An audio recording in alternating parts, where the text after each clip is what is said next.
Hello everyone, আসসালামু আলাইকুম। আশা করছি সবাই অনেক অনেক ভালো আছো, সুস্থ আছো। আহ সবাই কি আমাকে দেখতে পাচ্ছেন? আচ্ছা, সো আশা করি সবাই আমাকে ঠিকঠাক মতো দেখতে পাচ্ছেন, সবকিছু ঠিকঠাক মতোই আছে।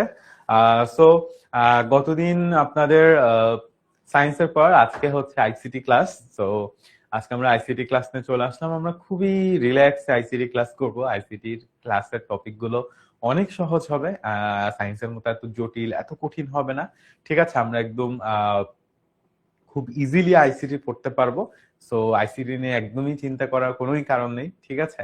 তো আজকে আমরা দুইটা টপিক পড়বো আইসিটি তে। একটা হচ্ছে ব্যক্তি জীবনে তথ্য ও যোগাযোগ প্রযুক্তি, কর্মক্ষেত্রে তথ্য ও যোগাযোগ প্রযুক্তি। বেসিক্যালি কর্মক্ষেত্রে তথ্য ও যোগাযোগ প্রযুক্তি আমরা পড়বো। তো সবাই খাতা কলম নিয়ে রেডি হয়ে যান, ঠিক আছে। আমরা ঠিক 5 মিনিট পরে, অর্থাৎ 6টা 30 বাজলে আমরা আমাদের ক্লাসটা শুরু করে দিই, ঠিক আছে।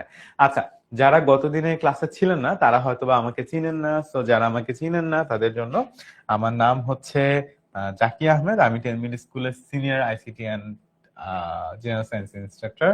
যেটা হচ্ছে আমার নাম, রাইট? ওকে, স্লাইডে তো আছে। আহ,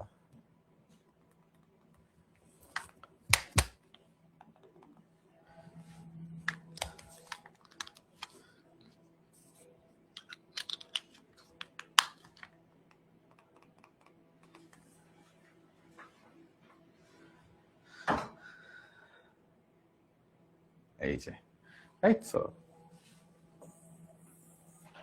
ওকে, সো আমার যে ছবিটা না, এই ছবিটা হচ্ছে কি এআই জেনারেটেড, বুঝছেন? যায় না, দেখে বোঝা যায় কিনা।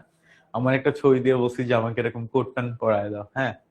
আচ্ছা, তো আমরা শিখবো আইসিটিতে এই জিনিসগুলো, সমস্যা নেই। ওকে, সবাই আমাকে দেখতে পাচ্ছেন, শুনতে পাচ্ছেন? একটা পোল দেই না, দেখতে পাচ্ছেন কিনা? All clear?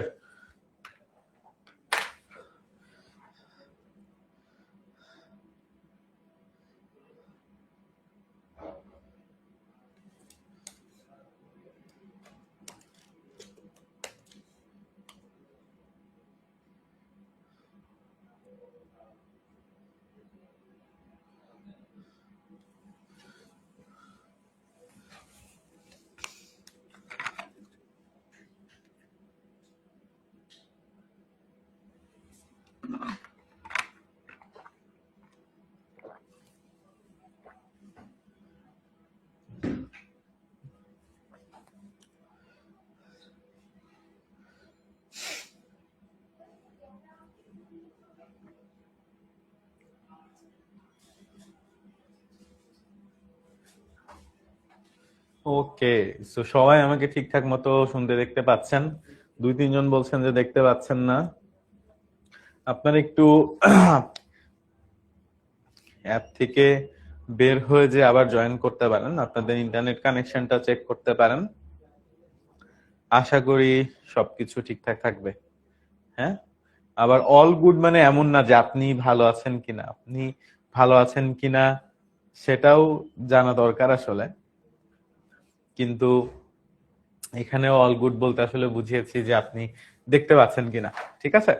আমাকে দেখা যায় না, হ্যাঁ। 7% মানুষ বলছেন দেখতে পাচ্ছেন না, নাকি দেখতে পাচ্ছেন শুনতে পাচ্ছেন না, এরকম কিছু নাকি? শুনতে পাচ্ছেন দেখতে পাচ্ছেন না? আচ্ছা, তো যাই হোক, এটা আমার নাম, এই হচ্ছে ব্যাপার স্যাপার। আজকে আমরা পড়বো হচ্ছে দুইটি টপিক।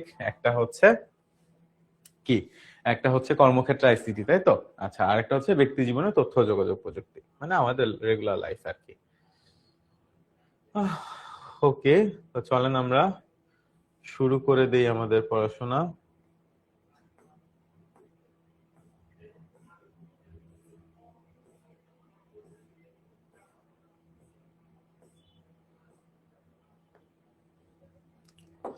আচ্ছা, সো প্রথমে হচ্ছে আচ্ছা, প্রাত্যহিক জীবনে তথ্য ও যোগাযোগ প্রযুক্তি সম্ভবত আমাদের আগের ক্লাসে হয়ে গেছিল। আজকে আমরা পড়বো হচ্ছে কি পার্ট 3, তাই না? আমাদের প্রথম ক্লাসে হয়ে গিয়েছে। তো আজকে আমরা পড়বো হচ্ছে পার্ট 3, কর্মক্ষেত্রে তথ্য ও যোগাযোগ প্রযুক্তি, ঠিক আছে। আচ্ছা, সো আমরা একদম বই লাইন বাই লাইন পড়বো, কোনো সমস্যা নেই। সবার কাছে টেক্সট বুক আছে এনসিটিভি? আপনারা জাস্ট এনসিটিভি টেক্সট বুকটা নিয়ে আসেন, দেখবেন স্লাইডের সাথে হুবহু মিল আছে, ঠিক আছে। আমরা একদম এনসিটিভির স্লাইডটা কি বলে আমাদের যে বই আছে না, বোর্ডের বই, ওই বইটা নিলেই হবে, ঠিক আছে? কোনো টেনশন নাই, একদম বইয়ের সাথে হুবহু স্লাইড মিলে যাবে, ঠিক আছে? আচ্ছা, তো সবাই একদম বইয়ের পাঠটা বের করে ফেলেন। 3 নাম্বার পাঠ, প্রথম অধ্যায়, ঠিক আছে? প্রাত্যহিক জীবনে তথ্য ও যোগাযোগ প্রযুক্তি আমাদের প্রথম পাঠ, যেখানে আসলে আমাদের রেগুলার লাইফে তথ্য ও যোগাযোগ প্রযুক্তি নিয়ে আলোচনা করা হয়। তো এটার একদম প্রথম অধ্যায়ের 3 নাম্বার পাঠ আজকে আমরা পড়বো, ঠিক আছে?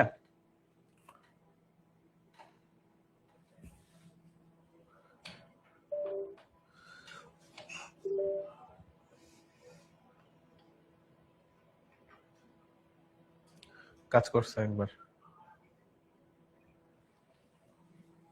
আমরা একদম প্রথম অধ্যায়ের 3 নাম্বার, এখানে টাইম দেখা যায় না,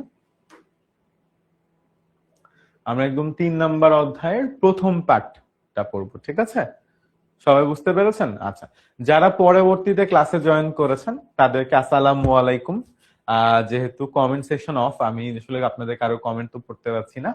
সো আমার নাম হচ্ছে জাকি আহমেদ, আজকে আমি আপনাদেরকে আইসিটি পড়াবো, এন্ড আমি হচ্ছে 10 মিনিট স্কুলের senior ICT and science instructor, ঠিক আছে? আমি 2টা সাবজেক্টই পড়াই, আইসিটি এন্ড সায়েন্স, এন্ড আপনাদেরকেও মোটামুটি পড়াবো সারা বছর। সো আজকে আমরা আইসিটি পড়াচ্ছি, আগামীকাল, গতকালকে আমাদের সায়েন্সের ক্লাস ছিল না। আচ্ছা, সো আজকে আমরা পড়ব প্রথম অধ্যায়ের 3 নাম্বার পাঠ, যে পাঠটার নাম হচ্ছে কর্মক্ষেত্রে তথ্য ও যোগাযোগ প্রযুক্তি, ঠিক আছে? আচ্ছা, সো এটা হুবহু আমাদের বোর্ড বইয়ের সাথে মিলে যাবে, তাই চিন্তা করার কোনো কারণ নেই। আপনারা জাস্ট আপনাদের সবার কাছে আশা করি বোর্ড বই আছে, বোর্ড বইটা বের করে ফেলেন, তাহলেই হবে, ঠিক আছে? আমরা আমাদের পড়াশোনা শুরু করে দিচ্ছি তাহলে, যেহেতু সবাই মোটামুটি চলে এসেছে। তোমরা সবাই জানো শিক্ষার্থীরা স্কুল শেষ করে কলেজে যায়, কলেজ শেষ করে ইউনিভার্সিটিতে যায়। আমাদের দেশে অনেকগুলো পাবলিক বিশ্ববিদ্যালয় আছে। উচ্চ মাধ্যমিক পড়া শেষ করে শিক্ষার্থীদের পাবলিক বিশ্ববিদ্যালয়ে ভর্তির জন্য আলাদা করে ভর্তি পরীক্ষা দিতে হয়। আচ্ছা, তো এইখানে আসলে আমাদের আমরা জানি এমন একটা জিনিস আসলে বলা হয়েছে, তাই না? আসলে আমরা সবাই জানি যে আমরা স্কুল শেষ করার পরে আমরা কলেজে উঠবো, উঠবো তো। আচ্ছা, কলেজ শেষ করার পরে কোথায় উঠবো? কলেজ শেষ করার পরে বিশ্ববিদ্যালয়ে যাব, রাইট? ইউনিভার্সিটিতে যাব। তো আমাদের দেশে কি আছে? আমাদের দেশে আসলে অনেকগুলো বিশ্ববিদ্যালয় আছে, পাবলিক এবং প্রাইভেট, বিভিন্ন ধরনের বিশ্ববিদ্যালয় আছে। এবং এই বিশ্ববিদ্যালয় গুলোতে যদি আপনি ভর্তি হতে চান, তাহলে আপনাকে কি করতে হয়? একটা ভর্তি পরীক্ষা দিতে হয়, তাই তো? আমরা সবাই জানি যে আমাদেরকে আসলে একটা ভর্তি পরীক্ষা দিতে হয়। তো এই ভর্তি পরীক্ষা যে দিতে হয় এই পর্যন্তই বলা হচ্ছে। এটার মধ্যে আসলে খুব বুঝার কিছু নেই, আমাদের কমন যে ইনফরমেশন গুলা সেগুলোই, তাই তো? কারো কোনো আপত্তি আছে এই ইনফরমেশন নিয়ে? আচ্ছা, তারপরে বলছে এক সময় এই ভর্তি পরীক্ষার কাজটি ছিল খুবই কঠিন। শিক্ষার্থীদের অনেক দূর থেকে দেশে ছড়িয়ে ছিটিয়ে থাকা বিশ্ববিদ্যালয়ে বাসে, ট্রেনে, জাহাজে যেতে হতো, লাইনে দাঁড়িয়ে ভর্তি ফর্ম আনতে হতো। তাহলে ভর্তি পরীক্ষার জন্য আসলে ভর্তির একটা ফর্ম নেওয়াটা কিন্তু অনেক গুরুত্বপূর্ণ, তাই না?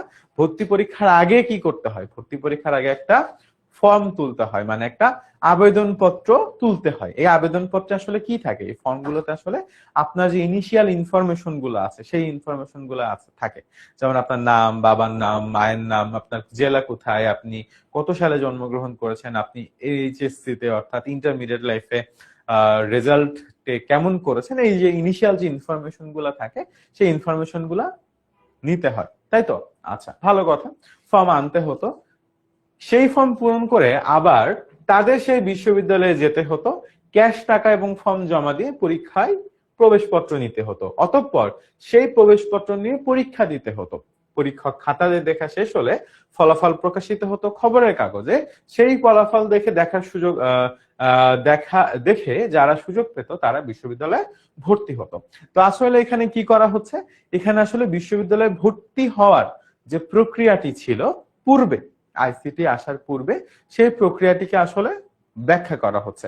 তো আমরা যদি টোটাল বইয়ের এই প্রক্রিয়াটাকে আমাদের মতো করে ব্যাখ্যা করি, ব্যাপারটা হচ্ছে আপনি স্কুলে থাকেন, আপনি ছোটবেলায় কোথায় পড়েন? আপনি ছোটবেলায় পড়েন হচ্ছে স্কুলে, হ্যাঁ? আপনি ছোটবেলায় পড়েন হচ্ছে স্কুলে, আর একটু পরে হলে আপনি চলে যান কলেজে।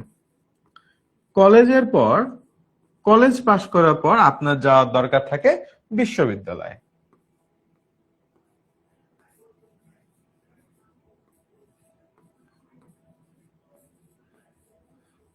আপনি যেতে চান কোথায়? আপনি যেতে চান বিশ্ববিদ্যালয়ে, এবং আজকে আমাদের যে আলোচনার বিষয়বস্তু সেটি হচ্ছে এই বিশ্ববিদ্যালয়ে ভর্তি প্রক্রিয়াটা নিয়ে। আমাদের আলোচনার বিষয়বস্তু হচ্ছে এই বিশ্ববিদ্যালয়ে ভর্তি প্রক্রিয়া নিয়ে, তাই তো? এই বিশ্ববিদ্যালয়ের ভর্তি প্রক্রিয়া নিয়ে কিন্তু আসলে আমরা এতক্ষণ ধরে আলাপ আলোচনা করলাম, তাই না? এই বিশ্ববিদ্যালয়ে ভর্তি পরীক্ষা নিয়ে। তো আমাদের এখানে এই বিশ্ববিদ্যালয়ের ভর্তি পরীক্ষাকে আমরা ঠিক একইভাবে কয়েকটি ধাপে ভাগ করতে পারি। তো আমরা একটু আগে দেখলাম যে আমাদের এখানে বলা হচ্ছে প্রথমে যে কাজটা করতে হবে সেটা হচ্ছে ফর্ম সংগ্রহ করতে হয়। ফর্ম সংগ্রহ করতে হয়। এখন ধরেন আপনি থাকেন কোথায়? আপনি থাকেন হচ্ছে ঢাকাতে। আপনি কোথায় থাকেন? আপনি থাকেন হচ্ছে ঢাকাতে, এবং আপনি ধরেন রাজশাহী বিশ্ববিদ্যালয়ে ফর্ম তুলতে চান। তাহলে আপনাকে কি করতে হবে? আপনাকে প্রথমে ঢাকা থেকে কিন্তু আসলে রাজশাহীতে যেতে হবে, তাই না? আপনাকে প্রথমে কি করতে হবে? আপনাকে প্রথমে আগে ঢাকা থেকে রাজশাহীতে যেতে হবে, যে এই ফর্মটা সংগ্রহ করতে হবে, এবং এই ফর্মটা সংগ্রহ করার জন্য আপনাকে কি করতে হবে? ঢাকা থেকে রাজশাহীতে যেতে হবে, তাই তো?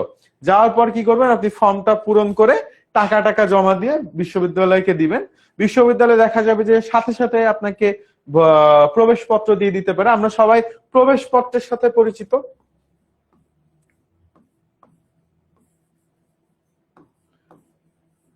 আমরা সবাই কম বেশি প্রবেশপত্র এই শব্দটার সাথে পরিচিত।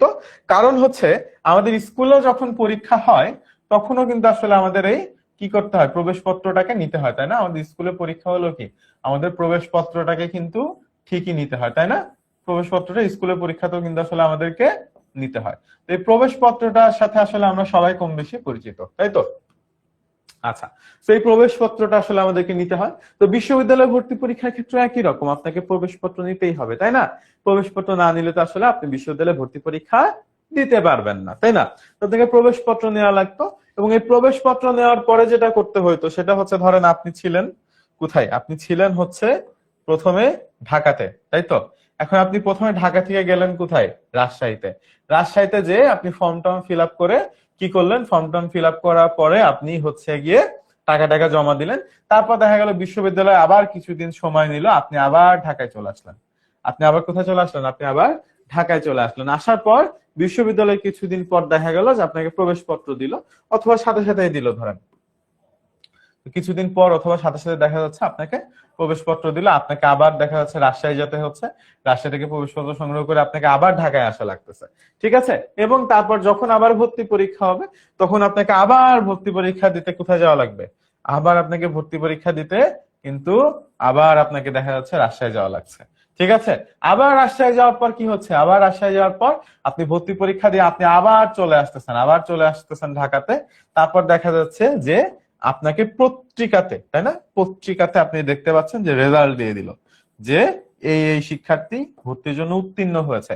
তখন আপনি পত্রিকা দেখার পর দেখলেন যে আপনি উত্তীর্ণ হয়েছেন, তখন আপনি আবার গেলেন দেখা যাচ্ছে রাজশাহীতে ভর্তি হতে। তা আপনাকে কি করা লাগছে? ঢাকা থেকে রাজশাহী বারবার যাওয়া আসা করা লাগছে, তাই না? বারবার যাওয়া আসা করা লাগছে জিনিসগুলাকে কি করার জন্য? কাজটা ঠিকঠাক মতো করার জন্য আপনাকে কয়েকবার কিন্তু আসলে ঢাকা রাজশাহী ঢাকা করা লাগলো, এবং তারপর যে আপনি রাজশাহী বিশ্ববিদ্যালয়ে ভর্তি হতে পারলেন। এটা কি? এটা হচ্ছে আইসিটি হওয়ার পূর্বে, বা আইসিটি আসলে এই ভর্তি পরীক্ষাতে ইন্ট্রোডিউস হওয়ার পূর্বের কাহিনী, ঠিক আছে? আচ্ছা, আমি যা বললাম এই ঘটনাটা আমরা কি সবাই বুঝতে পেরেছি? এখানে আমাদের কোনো কনফিউশন আছে? সবাই একটু মতামত দিবেন আপনাদের, যে আপনারা সবকিছু ঠিকঠাক মতো বুঝতে পারছেন কিনা।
আচ্ছা, সো আশা করি এখন আবার আমরা দাঁড়াও আমরা প্রপারলি সবকিছু দেখতে পাচ্ছি।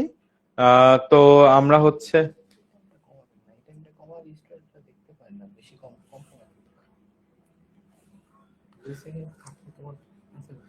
আচ্ছা, সো আমরা মতামত চাচ্ছি যে আসলে আপনারা এতক্ষণ আমি যেটুকু বললাম এটা বুঝতে পেরেছেন কিনা, এখানে আপনাদের কোনো কনফিউশন আছে কিনা। এটা আসলে বুঝার থেকে মনে রাখার জিনিস বেশি, যে আসলে এই জিনিসগুলো এইভাবে হয় আমাদের, তাই না? যে আমরা এই স্টেপের পরে এই স্টেপটা ফলো করে আসলে কোন একটা বিশ্ববিদ্যালয়ে ভর্তি হয়ে থাকি সাধারণত।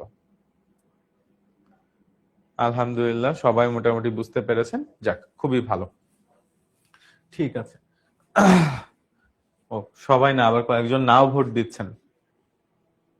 আচ্ছা, অনেকে পরবর্তীতে ক্লাসে এসেছেন, সম্ভবত তারা না ভোট দিচ্ছেন।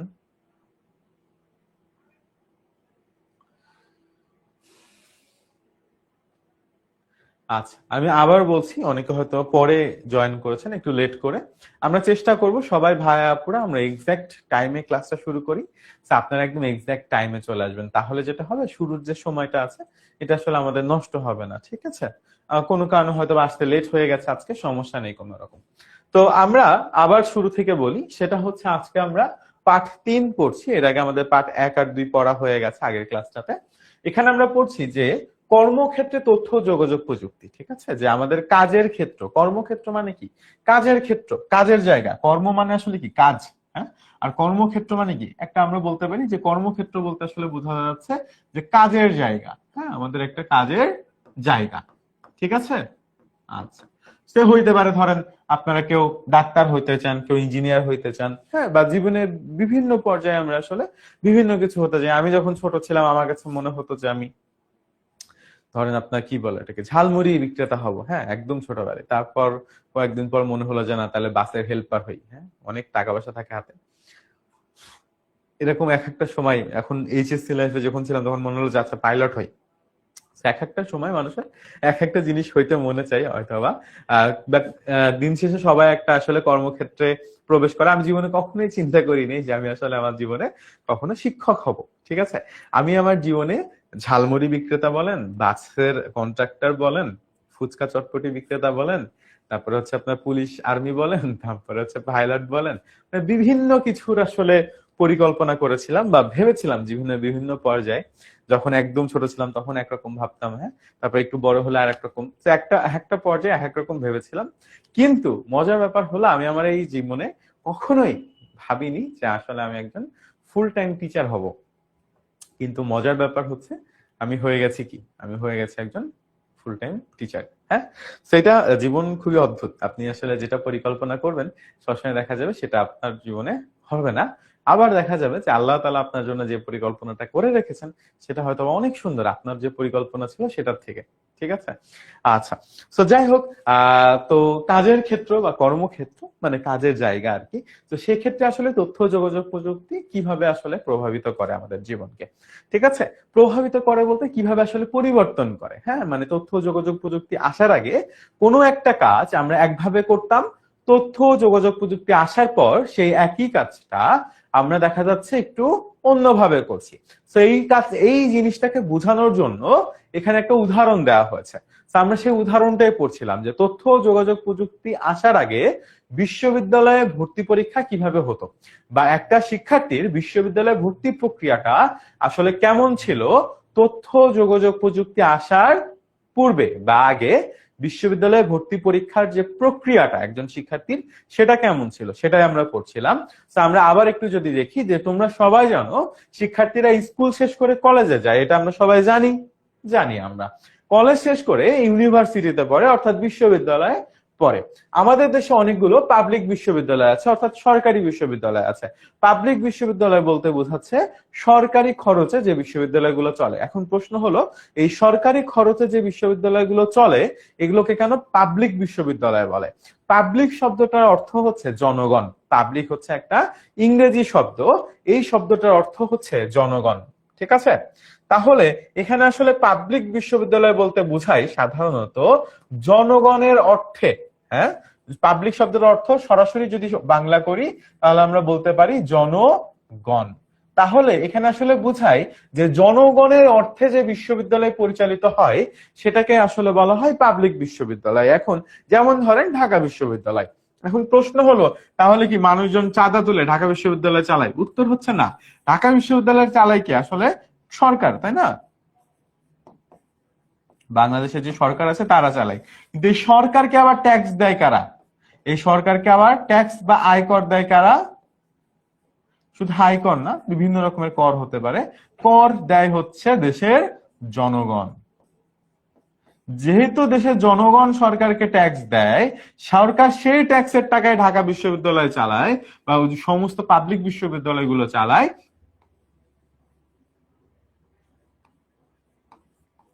পাবলিক বিশ্ববিদ্যালয়গুলো চালায়, এই কারণে আসলে পাবলিক বিশ্ববিদ্যালয়, এই সরকারি বিশ্ববিদ্যালয়গুলোকে বলা হয় পাবলিক বিশ্ববিদ্যালয়। এই কারণে সরকারি বিশ্ববিদ্যালয়গুলোকে কি বলা হয়? এই কারণে সরকারি বিশ্ববিদ্যালয়গুলোকে বলা হয় পাবলিক বিশ্ববিদ্যালয়। বুঝাতে পেরেছি আমি?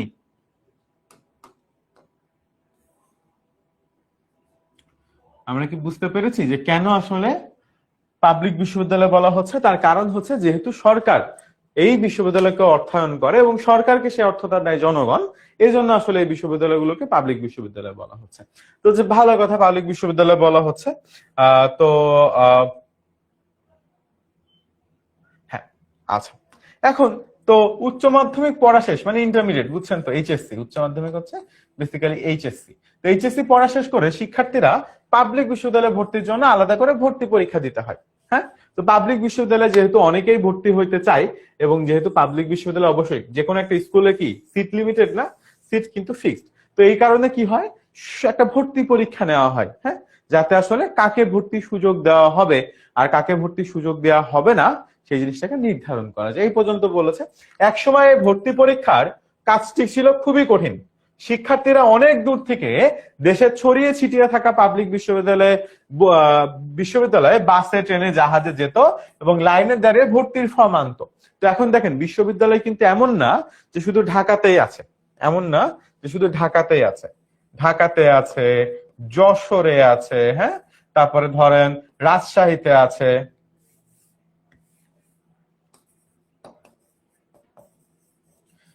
ময়মনসিংহে আছে, হ্যাঁ, কুমিল্লাতে আছে, টাঙ্গাইলে বোধহয় যে নাই। যাই হোক, তো বাংলাদেশে প্রায় 50টা প্লাস বিশ্ববিদ্যালয় আছে এবং দেখা গেছে 50টা প্লাস বিশ্ববিদ্যালয় দেখা যাচ্ছে 40টা জেলাতে, 40টা প্লাস জেলাতে। ঢাকাতে হয়তো বা 2-3টা আছে। ঢাকা বিশ্ববিদ্যালয় 2-3টাও না, ঢাকা বিশ্ববিদ্যালয় আছে, জাহাঙ্গীরনগর আছে, জগন্নাথ আছে। ঢাকাতে মাত্র 3টা বিশ্ববিদ্যালয়, হ্যাঁ, কিন্তু সব জায়গাতেই কিন্তু আলাদা করে আলাদা করে বিশ্ববিদ্যালয় আছে বিভাগীয় শহর, যেমন খুলনা, রাজশাহী, চট্টগ্রাম, তারপরে হচ্ছে আপনার বিভিন্ন জেলা শহরে যশোর বিজ্ঞান প্রযুক্তি, কুমিল্লা বিশ্ববিদ্যালয়, তারপরে হচ্ছে বরিশাল বিশ্ববিদ্যালয়, তাই না? এরকম অনেক বিশ্ববিদ্যালয় আছে। তারপরে ইঞ্জিনিয়ারিং ইউনিভার্সিটি আছে, যেমন কুয়েট, রুয়েট, তাই না? শুধু ঢাকাতে একটা বুয়েটই আছে, বুয়েট, আর হচ্ছে কি টেক্সটাইল আছে, তাই না? বুটেক্স। তো এরকম আর কি।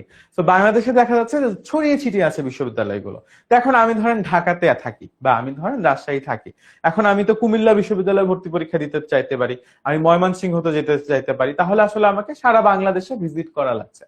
ঠিক আছে? তো এই জন্য যেটা হইতো, সেই ফর্ম পূরণ করে তাদের সেই বিশ্ববিদ্যালয়ে যেতে হইতো। তো তাহলে এই যে ভর্তি পরীক্ষা দেওয়ার আগে কি করতে হবে?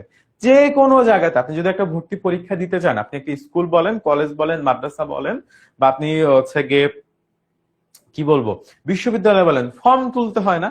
ফর্ম কিন্তু তুলতে হয়। তো এখানে বলছে সেটাই যে সেই ফর্ম পূরণ করতে আমাদের সেই বিশ্ববিদ্যালয়ে যেতে হতো, ক্যাশ টাকা এবং ফর্ম জমা দিয়ে পরীক্ষার জন্য প্রবেশপত্র নিতে হতো, তারপর সেই প্রবেশপত্র নিয়ে পরীক্ষা দিতে যেতে হতো। পরীক্ষার খাতা দেখা শেষ হলে ফলাফল প্রকাশিত হতো খবরের কাগজে, কারণ আইসিটি তখন ছিল না। তো ওয়েবসাইট এর কথা ভুলে যান, খবরের কাগজে আসতো এবং সেই ফলাফল দেখার সুযোগ পেত এবং তারা বিশ্ববিদ্যালয়ে ভর্তি হতে হতো। এবং খবরের কাগজে যেটা হতো, মানুষজন দেখার সুযোগ পেত যে আসলে আমি ভর্তি পরীক্ষায় কি উত্তীর্ণ হয়েছে কিনা, এবং সেখান থেকে মানুষ কি হতো, মানুষ বুঝতে পারতো যে আচ্ছা আমি রাজশাহীতে হয়তো চান্স পেয়েছি, খবরের কাগজে এসেছে এবং আমি তাহলে রাজশাহীতে ভর্তি হই। তো প্রক্রিয়াটা অনেক জটিল, আমি খুব সহজ করে বলেছি যে মানুষজন স্কুল এরপর কলেজে যায়। সেটা যদি আপনি হন, ধরেন এটা হলেন আপনি, আপনি প্রথমে ছোট ছিলেন, কুটি আপনি ছিলেন ধরেন। আচ্ছা, ধরেন আপনাদের কোন একজন টিচারের নাম জানতে পারলে ভালো হইতো, আর যেহেতু কমেন্ট অফ, সো সাপোজ কোন একজন টিচার আপনাদের বা আপনি ধরেন ছোট ছিলেন যখন বা কুটি ছিলেন তখন আপনি স্কুলে পড়তেন, যখন আপনি একটু বড় হয়েছেন তখন আপনি কলেজে উঠছেন, তাই না? যখন আপনি আর একটু বড় তখন আসলে আপনি বিশ্ববিদ্যালয়ে ভর্তি পরীক্ষা দিতে যাবেন কলেজ পাশ করার পরে। তো সাপোজ আপনি যদি ঢাকাতে থাকেন এবং যদি আপনি রাজশাহী বিশ্ববিদ্যালয়ে ভর্তি পরীক্ষা দিতে চান, তাহলে আপনাকে প্রথমে যে কাজটা করা লাগবে সেটা হচ্ছে, ধরেন আপনি থাকেন কোথায়, আপনি থাকেন হচ্ছে ঢাকাতে, তাই তো? তাহলে আপনাকে যে কাজটা করা লাগবে, আপনাকে ঢাকা থেকে আগে রাজশাহী যাওয়া লাগবে। যে কি করা লাগবে, এই ফর্মটা আপনাকে তোলা লাগবে, তাই তো? এই ফর্মটা আপনাকে তোলা লাগবে। তোলার পর আপনাকে কি করতে হবে, টাকা টাকা জমা দিয়ে প্রবেশপত্র নিতে হবে। তারপর আপনাকে কি করতে হবে, আপনাকে আবার ঢাকায় ব্যাক করতে হবে। ঠিক আছে, ব্যাক করলেন। ব্যাক করার পর কিছুদিন ওয়েট করার পর যখন পরীক্ষা, তখন আপনাকে আবার কি করতে হবে, আবার আপনাকে রাজশাহী যেতে হবে, যে আবার পরীক্ষা দিতে হবে। তারপর আবার আপনাকে ঢাকায় ব্যাক করতে হবে, তারপর আবার ওয়েট করতে হবে, আবার পরীক্ষার রেজাল্ট দিবে পত্রিকাতে, তখন আবার আপনাকে রাজশাহী যেয়ে ভর্তি হইতে হবে। তো আসলে আপনাকে 3-4 বার মিনিমাম কি করা লাগছে, ঢাকা থেকে রাজশাহী যাওয়া লাগছে। এখন একটা জেলা হইলে বা একটা জায়গা হইলে তো সমস্যা ছিল না। ধরেন আপনি চান যে রাজশাহীতেও পরীক্ষা দিতে, আপনি চান ধরেন রাজশাহীতে পরীক্ষা দিতে, আপনি চান ধরেন কুমিল্লাতে দিতে, আপনি চান ধরেন যশোরে দিতে, আপনি চান ধরেন খুলনাতে দিতে। হ্যাঁ, তাহলে দেখা যাচ্ছে যে মোটামুটি আরো আপনি যখন আরো যান চট্টগ্রাম, রাজশাহী, খুলনা, এরকম করে ধরেন আপনি 15টা বিশ্ববিদ্যালয়ে ভর্তি পরীক্ষা দিতে চান, তাহলে আপনাকে এরকম করে কি করতে হবে, আপনাকে এরকম করে একই ভাবে 15টা জায়গায় যেতে হবে, আসতে হবে, যেতে হবে, আসতে হবে। কারণ আপনিই বলেন, আপনি কি ভর্তি পরীক্ষার সময় কি শুধু যা আশা করবেন এরকম করে যশোর যাচ্ছেন, কুমিল্লা যাচ্ছেন, রাজশাহী যাচ্ছেন, খুলনা, যশোর, কুমিল্লা, রাজশাহী, এরকম করে শুধু ঘুরেই বেড়াবেন, নাকি আপনি পড়াশোনা করবেন? এটা তো আসলে অনেক বেশি ইনকনভিনিয়েন্ট, তাই না? মানুষজন চাইলেও আসলে কি, আপনি চাইলেও আসলে সবগুলো জায়গায় পরীক্ষা দিতে পারবেন না। আপনি চাচ্ছেন, বাট আপনি আসলে কি দিন শেষে দিতে পারবেন? দিন শেষে আপনি দিতে পারবেন না, কারণ হচ্ছে এতগুলো জায়গায় তো আসলে এইভাবে 2-3 বার করে যাওয়াটা সম্ভব না, তাই না? আচ্ছা, তো এটা ছিল তথ্য প্রযুক্তি যাওয়ার আগে। কিন্তু 2009 সালে একটা যুগান্তকারী ঘটনা ঘটে। 2009 সালে কি হয়, একটা যুগান্তকারী ঘটনা ঘটে। এই সালটা অনেক ইম্পর্টেন্ট, এটা আপনাদের পরীক্ষায় এমসিকিউ তে আসবে, আপনারা মার্ক করে রাখেন বইয়ে, ঠিক আছে? 2009 সালে একটা যুগান্তকারী ঘটনা ঘটে। সেটা হচ্ছে শাহজালাল বিজ্ঞান ও প্রযুক্তি বিশ্ববিদ্যালয়, আমাদের দেশেরই একটি বিশ্ববিদ্যালয়, তারা একটা কাজ করে। শাহজালাল বিজ্ঞান ও প্রযুক্তি বিশ্ববিদ্যালয় ঠিক করলো তারা পুরো প্রক্রিয়াটাকে তথ্য প্রযুক্তি দিয়ে শেষ করবে এবং ভর্তি প্রক্রিয়ায় কোথাও কোনো কাগজ ব্যবহার হবে না। ভর্তির রেজিস্ট্রেশনের জন্য কোনো প্রার্থীকে তার ঘর থেকে বের হতে হবে না। 2009 সাল থেকে দেশের প্রায় সব স্কুল, কলেজ, বিশ্ববিদ্যালয়ে ভর্তির সময় এইভাবে তথ্য যোগাযোগ প্রযুক্তি ব্যবহার করা হয়। ঠিক আছে, আচ্ছা। এখন সবাই নিজের ঘরে বসে শুধু স্মার্টফোন ব্যবহার করে এই প্রক্রিয়াটি শেষ করে ফেলতে পারে। তথ্য যোগাযোগ প্রযুক্তি ব্যবহারের কারণে বিশাল একটি কর্মযজ্ঞ হয়ে গেল পানির মতো সহজ। আগে আপনি চিন্তা করেন, 2009 সালে আগে যখন একটা ভর্তি পরীক্ষার ব্যাপার থাকতো বিশ্ববিদ্যালয়ে, তখন আপনাকে কি পরিমাণ কষ্ট করতে হইতো। কিন্তু 2009 সালে এই যে শাহজালাল বিজ্ঞান ও প্রযুক্তি বিশ্ববিদ্যালয়ের শিক্ষকরা একটা সিদ্ধান্ত নিলেন। তারা বললেন যে না, 2009 সালে তারা বললেন যে না, এখন থেকে আমরা সবকিছু কি করব, আমরা এখন থেকে সবকিছু অনলাইনে করে ফেলবো। এর আগে কিন্তু আসলে অনলাইনে আবেদন করা যেত না। ঠিক আছে, এর আগে কি অনলাইনে আবেদন করা যেত? এর আগে কিন্তু আসলে অনলাইনে চাইলেও কেউ আবেদন করতে পারতো না। ওনারা বললো যে না, সব হয়েছে, থাক, আমরা এখন সবকিছু অনলাইনে করব, আমরা এখন ফর্ম অনলাইনে ছাড়বো, আমরা এখন টাকা জমা দেওয়া অনলাইনে করে ফেলবো, আমরা এখন কি প্রবেশপত্র ডাউনলোড কি করব, অনলাইনে করে ফেলবো। এই তিনটা জিনিসই আমরা কি করব, অনলাইনে করে ফেলবো। আমরা এখন রেজাল্ট পাবলিশ কোথায় করব,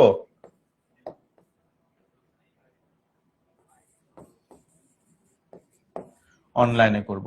তাহলে সবকিছু যখন অনলাইনে করা হলো, তখন কিন্তু আসলে শিক্ষার্থীদেরকে একটা জায়গা থেকে আরেকটা জায়গায় ছুটে ছুটে যাওয়া দরকার হলো না। ঠিক আছে, আচ্ছা, সেটাই বলেছিলাম শুরু থেকে। এখন আপনারা বলেন যে এর মধ্যে আপনাদের কোনো প্রশ্ন আছে কিনা, আপনারা সবাই ঠিকঠাক মতো বুঝতে পেরেছেন কিনা। ঠিক আছে।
ওকে, মোটামুটি 90% মানুষ বলছেন তারা বুঝতে পেরেছেন, আবার কি 10% বলছেন বুঝতে পারেননি।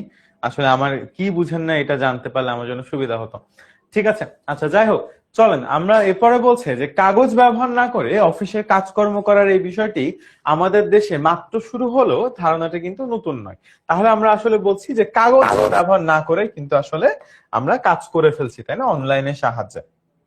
কিন্তু এখানে বলছে যে কাগজ ব্যবহার না করে অফিসের কাজ করার যে ব্যাপারটা, এটা আসলে আমাদের দেশে যে প্রথম শুরু হয়েছে এমন নয়, বা আমাদের দেশে কাগজ ব্যবহার না করে অফিসের কাজকর্ম করার এই বিষয়টি আমাদের দেশে মাত্র শুরু হলো, ধারণাটা কিন্তু নতুন নয়। মানে এই ব্যাপারটা আসলে নতুন না পৃথিবীতে।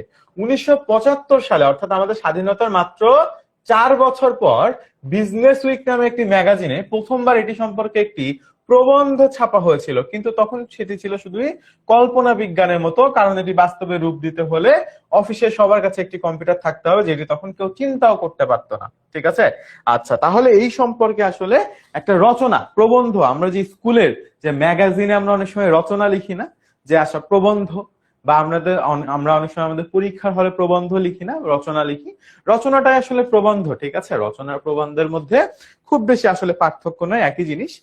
কোন বিষয় সম্পর্কে আসলে বিস্তারিত লেখাটাই আসলে রচনা বা প্রবন্ধ। তো 1975 সালে, অর্থাৎ আমাদের 1971 সালের থেকে 4 বছর পর, বিজনেস উইক নামে একটা ম্যাগাজিনটা আমরা সবাই চিনি, পত্রিকার ছোট ভাই, হ্যাঁ, পত্রিকার ছোট খালাতো ভাই। ঠিক আছে, ম্যাগাজিন কি পত্রিকার খালাতো ভাই বলতে পারেন। মানে পত্রিকা যেমন প্রতিদিন ছাপে, ম্যাগাজিন হয়তো প্রতি মাসে বা প্রতি সপ্তাহে বের হয়। তো ম্যাগাজিনে কি হয়, এই যে এই 1975 সালে একটা বিজনেস উইক, এটা একটা ম্যাগাজিনের নাম। ঠিক আছে, এটা একটা ইউএস এর ম্যাগাজিনের নাম, ম্যাগাজিনটার নাম ছিল বিজনেস উইক। মানে এই সপ্তাহের বিজ্ঞাপন, ব্যবসা নিয়ে আসলে ম্যাগাজিনটা ছাপা হতো। প্রথমবার এটি সম্পর্কে প্রবন্ধ ছাপা হয়েছিল, মানে এটি সম্পর্কে আসলে ছাপা হয়েছিল যে এরকম জিনিসপত্র আসলে হতে পারে। কিন্তু তখন সেটি ছিল অনেকটা কল্পনা বিজ্ঞানের মতো, মানে এমন একটা বিজ্ঞান যেটা আসলে মানুষ কল্পনা করত, বাট বাস্তবে অস্তিত্ব ছিল না, তাই না। কল্পনা বিজ্ঞানের মতো, কল্পনা বিজ্ঞান মানে কি, বাস্তব বিজ্ঞান নাই, বিজ্ঞানী বাট সেটা কল্পনাতে আছে, এমন কিছু যেটা কল্পনাতে আছে। যেমন আমি একটা উদাহরণ দিই, ধরেন আপনি কল্পনা করলেন যে বাংলাদেশের রাস্তায় তো অনেক জ্যাম, অনেক যানজট, রাস্তায় শুধু গাড়ি আর গাড়ি, গাড়ি আর গাড়ি, সামনে গেলেও গাড়ি, পিছনে গেলেও গাড়ি, এত গাড়ি, আমার তো ভালো লাগে না। এখন আমি তাহলে কি করব, একদম হেলিকপ্টারে করে বা এমন একটা গাড়ি বানাবো যে গাড়ি উঠতে পারে, এমন একটা গাড়ি বানাবো, গাড়ি উঠতেও পারে, গাড়ির উপর এরকম পাখা আছে, এরকম ধরেন 2টা করে পাখা আছে, গাড়ি কি জ্যামে পড়লে টুকুস করে উড়ে আরেক জায়গায় চলে যাবে। এখন এরকম গাড়ি কিন্তু বানানো সম্ভব, পৃথিবীতে আছে, পৃথিবীতে উঠতে পারে এমন গাড়ি আছে। ঠিক আছে, বাট এমন একটা পৃথিবী কল্পনা করা যেখানে সমস্ত মানুষের গাড়ি আছে যেটা উঠতে পারে, এটা কি বাস্তব এখনকার প্রেক্ষাপটে? না। বাট হতেই পারে এখন থেকে 100 বছর পর পৃথিবীতে সমস্ত মানুষের গাড়ি উঠতে পারবে। We never know, right? We never know. মানে 1974 বা 75 সালে এটা খুবই অবাস্তব ছিল যে মানুষের সবার কাছে, একটা অফিসে সবার কাছে কম্পিউটার থাকবে। এটা কি ছিল এখন থেকে কত বছর আগে, 1975 যদি বলি তাহলে 25 আর 25, রাফলি 50 বা 51 বছর আগে এটা অবাস্তব ছিল যে একটা অফিসে সবার কাছে কম্পিউটার থাকবে। বুঝতে পেরেছেন? এখন কি আসলে আমরা চিন্তা করতে পারি কোন একটা অফিস যেখানে সবার কাছে কম্পিউটার নাই? আমার মনে হয় না পৃথিবীতে এখন, হয়তোবা কিছু সরকারি অফিস, তাও নাই। সমস্ত অফিসেই মানুষের কাছে একটা কম্পিউটার আছে, না হলে আসলে মানে কাজই করা যাবে না, তাই না। একটা অফিসে যদি সবার কাছে, মানে অফিসে কাজ করার জন্য আসলে সবার কাছে একটা কম্পিউটার থাকাই লাগবে, মাস্ট। এটার কোনো আসলে কি নাই, এটার কোনো ভুল নাই, এটা হইতেই পারে না যে একটা অফিসে একটা মানুষ কাজ করছে বাট সে কম্পিউটার ব্যবহার করে না বর্তমানে। এটা সম্ভব? সম্ভব না। আপনারা যদি কোনো অফিসে যেয়ে থাকেন, দেখবেন যে এরকম কোন অফিস বাংলাদেশে বর্তমানে একটাও এক্সিস্ট করে না যে অফিসে, হ্যাঁ যদি হয় যে তিনি অফিসের সহায়তা কর্মী, সেটা আলাদা বিষয়, যে হয়তো সাহায্য করছে পিয়ন বা সিকিউরিটি গার্ড বা পুলিশ টুলিশ, সেই ক্ষেত্রে আলাদা হিসাব। আদারওয়াইজ সমস্ত অফিসে সমস্ত কর্মচারীর কাছে, কর্মকর্তার কাছে, সবার কাছে কম্পিউটার থাকে, তাই না? কিন্তু এখন থেকে 50-51 বছর আগে এটা ছিল একটা কল্পনা, মানে এটা চিন্তাও করতে পারতো না মানুষ যে একটা অফিসে সবার কাছে কম্পিউটার থাকবে। তখন যেটা হতো, অফিসে দেখা যেত পুরো অফিসে একটা কম্পিউটারও নাই, মানুষ সবকিছু কি হাতে কলমে করতো, কাগজে করতো। হ্যাঁ, হাতে কলমে করতো, কাগজে করতো। একটা ক্যালকুলেটর থাকতো হয়তো হিসাব নিকাশ করার জন্য, সেটাই বড় ব্যাপার আর কি, যে ক্যালকুলেটর আছে। ঠিক আছে, সমস্ত কাজ কি হতো মানুষের হাতে কলমে হতো, কম্পিউটার কিন্তু থাকতো না। এখন আমরা কল্পনাও করতে পারি না, আল্লাহ কম্পিউটার ছাড়া অফিস কেমনে করব। এবং এমনকি এখন অফিসে আসার জন্য অফিস করার জন্য অফিসে আসার দরকার হয় না, কম্পিউটারটা যদি বাসায় থাকে তাহলে বাসা থেকে অফিস করা যায়। Am I right or wrong? তাই না? এই যে ওয়ার্ক ফ্রম হোম করি আমরা, তো আপনাদের টিচাররাও মাঝে মাঝে আমরা, এই যে আমার আগামীকালকে আমি সম্ভবত ওয়ার্ক ফ্রম হোম করবো, আমি বাসা থেকে কাজ করবো, অফিস আসবো না, যেহেতু আমার ক্লাস নেওয়া লাগবে না, আমি সব কাজ বাসা থেকে করবো। কিভাবে করবো? কারণ আমার কম্পিউটারে আসলে আমার সবকিছু, আমার কম্পিউটারে আমার আসলে অফিস, তাই না? তো আমি আসলে আমার যদি আমার ল্যাপটপটা নিয়ে যাই বা আমার বাসার ডেস্কটপে যদি লগ ইন করি, তাহলে আসলে অফিসের কম্পিউটারে সবকিছু আমার বাসার ডেস্কটপে চলে আসছে, ক্রোমে সবকিছু চলে আসছে। আমার আসলে অফিসে আসারও দরকার নেই অফিসে করার জন্য। ঠিক আছে না? অফিসে আসলে আসার দরকার আছে না, অফিসে আসলে আসারও দরকার নাই আমার অফিস করার জন্য। বাট এটা এখন থেকে 50-51 বছর আগে এটা কল্পনা ছিল যে মানুষের কাছে কম্পিউটারও থাকবে আবার সবার কাছে অফিসে। এটা একটা অবাস্তব ব্যাপার স্যাপার ছিল। ঠিক আছে, সেটাই কি এখন আবার উল্টা হয়ে গেছে, যে মানুষের কাছে এখন কম্পিউটার থাকবে না, এটাই অবাস্তব হয়ে গেছে। তো এখন আসলে এইটাকেই আসলে বলা হচ্ছে কল্প বিজ্ঞানের মতো ছিল। আসলে বিজ্ঞান মানে এটা বাস্তবে করা সম্ভব, বাট সবার কাছে আসলে কবে নাগাদ যাবে বা সবার কাছে আসলেই যাবে এটা চিন্তাও করা যায় না। তো এখন থেকে 100 বছর পরে এমন হইতেই পারে পৃথিবীতে যত গাড়ি বলেন, বাস বলেন, লঞ্চ বলেন, আলাদিনের সবকিছুই উঠতে পারে। এরকম হইতে পারে যে সাইকেলও উঠতে পারে, উই নেভার নো, তাই না? কারণ এখন থেকে 50 বছর আগেও মানুষও জানতো না যে আসলে এত কম্পিউটার অ্যাক্সেসেবল হবে। হ্যাঁ, আচ্ছা, তো সেটাই বলছে এখানে যে কম্পিউটার থাকতে হবে সেটা কোনো চিন্তাও করতে পারতাম না। তো এতক্ষণ যা যা বললাম আপনারা আশা করি সবাই বুঝতে পেরেছেন। আমাকে একটু পোলের মাধ্যমে জানাবেন যে আমি যা বলতে চেয়েছি আপনারা সেটা বুঝতে পেরেছেন কিনা।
ওকে, আবারও 90% মানুষই বুঝতে পেরেছেন, 10% মানুষ বুঝতে পারেননি।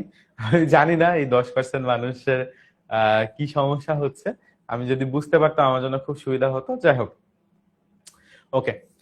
তো এখন বলছে সেটাই যে সবার কাছে কম্পিউটার থাকতে হবে, তখন এটা কেউ চিন্তাও করতে পারতো না। এখন সেটি বাস্তবসম্মত হয়েছে, মানে এখন আসলে সবার কাছে কম্পিউটার আছে, এটা বাস্তবসম্মত। এখন অনেক অফিস পুরোপুরি কাগজবিহীন অফিসে পাল্টে গেছে, মানে এমন অফিসও আছে যে অফিসে কাগজই ব্যবহার করা হয় না। মানে আমাদের নিজেদের অফিসেও কাগজ খুব কম ব্যবহার করা হয়, সত্য কথা বলতে। অফিসে কাগজে কিছু লিখতে হয় না, কম্পিউটারে লিখে একজন আরেকজনের কাছে পাঠিয়ে দেয়। তো কাগজে আসলে কিছু লেখার দরকার নেই, একজন কম্পিউটারে লিখে আরেকজনের কাছে কি করতে পারছে, পাঠিয়ে দিতে পারছে, ইমেল করতে পারছে, ডক শেয়ার করতে পারছে, হাজারো মাধ্যম আছে আসলে। কম্পিউটার গুলো নেটওয়ার্ক দিয়ে একটি আরেকটির সাথে যুক্ত আছে, কাজেই চোখের পলকে সব কাজকর্ম হয়ে যাচ্ছে। তাহলে কম্পিউটার গুলো কি হচ্ছে, নেটওয়ার্ক দ্বারা, এটা পরীক্ষা এমসিকিউতে আসবে, বইয়ে লাগায় রাখেন, পরীক্ষা এমসিকিউতে আসবে, কম্পিউটার একটা আরেকটার সাথে কিভাবে যুক্ত আছে, নেটওয়ার্ক দ্বারা। ঠিক আছে, একটা আরেকটার সাথে কি দ্বারা যুক্ত আছে, নেটওয়ার্ক দ্বারা যুক্ত আছে, যার ফলে চোখের পলকে সব কাজকর্ম হয়ে যায়। কাগজে কিছু লেখা হয় না বলে কাগজের খরচ বেঁচে যায়, কাগজে কিছু লেখা হয় না, কাগজে কিছু লেখা হয় না বলে কি হয়, কাগজের খরচ বেঁচে যায়। ঠিক আছে, কাগজ তৈরি হয় গাছ থেকে, তাই যখন কাগজ বেঁচে যায় তখন গাছও বেঁচে যায়, পরিবেশটা অনেক সুন্দর থাকে। এখন কাগজ তৈরি হয় কি দিয়ে সবাই, কাগজ তৈরি হয় কি দিয়ে, কাগজ তৈরি হয় কিন্তু আসলে গাছ দ্বারা, তাই না? কাগজ তৈরি হয় আসলে গাছ দ্বারা। যেহেতু কাগজ গাছ দ্বারা তৈরি হয়, তাহলে যখন আমরা কাগজ অনেক ব্যবহার করব না, স্বাভাবিকভাবে আমাদের অনেক গাছেরও প্রয়োজন হবে না, গাছ কাটার পরিমাণ কমে যাবে। এটা কি পরিবেশের জন্য ভালো। কাগজ লেখার কালি বা টোনার ব্যবহার করা হয় না, ফলে রাসায়নিক দ্রব্য দিয়ে পরিবেশ দূষিত হয় না। তো কাগজের লেখার যে কালি, এটাকে অনেক সময় টোনারও বলে, কালি টোনার একই জিনিস, এটা ব্যবহার হয় না বলে রাসায়নিক দ্রব্য দিয়ে পরিবেশ দূষিত হয় না। ঠিক আছে, সো আমাদের যে কালিটা, এটা কিন্তু আসলে একটা কি রাসায়নিক দ্রব্য, এবং এটা খুবই দূষিত, বুঝছেন? কালি একদম খুবই খারাপ একটা কেমিক্যাল দিয়ে তৈরি করা হয়, বুঝছেন? কালি খুবই খারাপ, আসলে দূষণ করে। তো সবসময় চেষ্টা করবেন, আমি নিজে অনেক চেষ্টা করি, সেটা হচ্ছে যে অনেক জায়গায় রেস্টুরেন্টে খাইতে গেলে রিসিট দেয় না, বা আপনি সুপার শপে গেছেন বাজার করছেন রিসিট দেয় না, বলবেন যে আমার রিসিটের দরকার নেই, আমার রিসিট প্রিন্ট করার দরকার নেই। অ্যাটলিস্ট রিসিট যদি নেন, অনেক সময় আমরা কার্ডে পেমেন্ট করলে দেখা যায় একটা ইয়া দেয়, আবার একটা এক্সট্রা রিসিট দেয়, ওই রিসিটটা নেওয়ার দরকার নেই, কিছুটা কাগজ বাঁচে আর কি। বললেও অনেক সময় ওরা শুনে না, রিসিট প্রিন্ট করে দেয় ওদের অভ্যাসের জন্য। তারপরও আপনি বলে দেখতে পারেন মাঝে মাঝে, খরচের রিসিটটা তো নেবেন, যেটা যে কি কি কিনছেন, বাট আরেকটা রিসিট তৈরি হয় যখন আপনি কার্ড দিয়ে পেমেন্ট করেন, সো ব্যাংকের একটা রিসিট আসে যে এত টাকা পেমেন্ট করলেন। সো আননেসেসারি, আপনার মোবাইলে অলরেডি মেসেজ চলে আসে, চাইলে অ্যাভয়েড করতে পারেন। আচ্ছা, কাগজে লেখার কালি বা টোনার ব্যবহার করা হয় না বলে রাসায়নিক দ্রব্য দিয়ে পরিবেশও দূষিত হয় না, তাই না? যেহেতু কাগজে লিখছি না, ব্যবহার করছি না, এবং এখানে এই কালিটা কিন্তু আবার ওই যে আমাদের পেনের যে কালিটা, সেটা তো দূষিতই, আবার প্রিন্টারের যে কালি, সেটা অনেক বেশি দূষিত, বুঝছেন? প্রিন্টারের কালিটা অনেক বেশি দূষিত। বিশেষ করে যে পত্রিকা পড়ি না আমরা, তো অনেক জায়গাতে এমন হয় না যে পত্রিকাতে মুড়িয়ে খাবার দেয়, এই খাবারটা একদমই আনহাইজেনিক, বুঝছেন? পত্রিকাতে মুড়ায় যে খাবারটা দেয়, খাবারটা একদমই আসলে আনহাইজেনিক হয়ে থাকে। আচ্ছা, তো বাংলাদেশের প্রযুক্তিবিদ্যার তৈরি ইলেকট্রনিক ভোটিং মেশিন ব্যবহার করে ভোট দেওয়া গণভোটের কাজ করা যায়। তো ভোটের একটা বাংলাদেশের আসলে একটা সময় ভোটিং মেশিন তৈরি করা হয়েছিল, ইলেকট্রনিক ভোটিং মেশিন। ঠিক আছে, এটা বাংলাদেশের মানুষজনই আসলে তৈরি করেছিল, সে সম্পর্কে একটা ইনফরমেশন দেওয়া আছে, একটা ছবি দেওয়া আছে।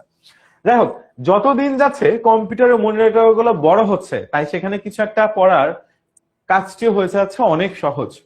আচ্ছা, এই যে স্মার্ট বোর্ড, যেখানে আমি লিখছি, আঁকছি, হ্যাঁ, এই স্মার্ট বোর্ডটা কিন্তু আসলে একটা কম্পিউটার। এটা কি জানেন আপনারা? এই যে স্মার্ট বোর্ডটা, এটা কিন্তু আসলে একটা কি কম্পিউটার। এই যে জাস্ট আমি এই সফটওয়্যার থেকে বের হয়ে যাব, এটা আসলে একটা কম্পিউটার, দেখেন। এটা কিন্তু আসলে একটা পুরোটাই কম্পিউটার, আপনার কম্পিউটার ডেস্কটপ কম্পিউটারের মতোই। এই যে মাউস আছে, কিবোর্ড আছে, সবকিছু আছে, এটা আসলে একটা কম্পিউটার। স্মার্ট বোর্ডটা আসলে কি একটা কম্পিউটার, বুঝছেন? এই যে কম্পিউটারে যে যে আইকন থাকে দেখেন, সবকিছু আছে, মানে ফুল একটা উইন্ডোজ কম্পিউটার, আসলেই কম্পিউটার, একটা উইন্ডোজ কম্পিউটার। এই দেখেন মাইক্রোসফট ওয়ার্ড, পাওয়ার পয়েন্ট। আপনাদের কম্পিউটার এরকম আসে না? সেম না? ফোল্ডার, হ্যাঁ, সবকিছু সেম, মানে অ্যাকচুয়ালি এটা একটা উইন্ডোজ এর computer, genuinely. The only difference is এটার স্ক্রিনটা টাচ, এটার স্ক্রিনটা টাচ, আর কিচ্ছু না। আমরা যে সফটওয়্যারে লিখতেছি, এটাও কিন্তু একটা কম্পিউটার সফটওয়্যার। আপনার নিজের বাসার কম্পিউটার আপনি সফটওয়্যার ইনস্টল করে লিখতে পারবেন, বুঝতে পারছেন?